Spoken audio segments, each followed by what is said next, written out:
Qu'est-il advenu des prisonniers de Guantanamo qu'il avait fait transférer au Sénégal pour une raison que personne n'a rapport avec ces gens-là?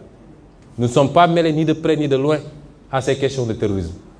Pourquoi a-t-il fait transférer ces prisonniers et que sont devenus ces prisonniers? Que deviennent ces dizaines de criminels?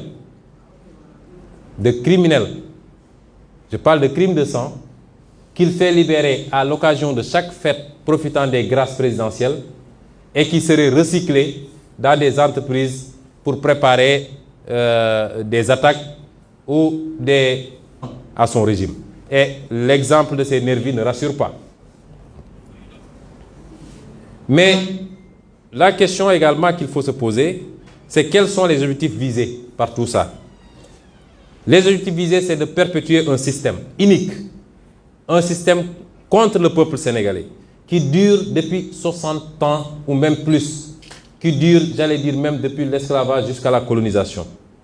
L'objectif, c'est d'imposer un troisième mandat par tous les moyens possibles. S'il faut passer par des cadavres, il passera par des cadavres.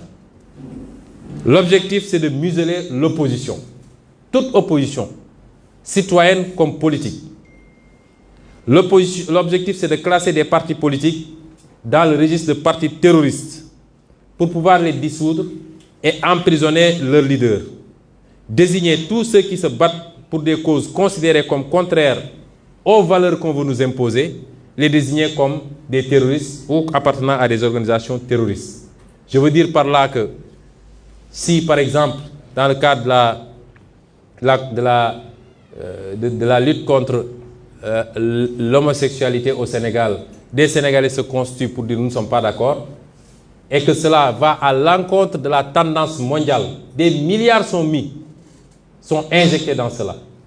Les conditionnalités maintenant pour prêter même à nos États, c'est de vérifier quel traitement ils font de ces dossiers-là et quelles mesures ils prennent pour la promotion de ces groupes. Donc tous ceux qui diront je ne suis pas contraire, qu'ils s'attendent demain qu'on les catégorise comme étant des terroristes. Tous les syndicalistes qui se lèveront pour réclamer leurs droits pourraient être taxés de terroristes. Voilà les objectifs qui sont visés.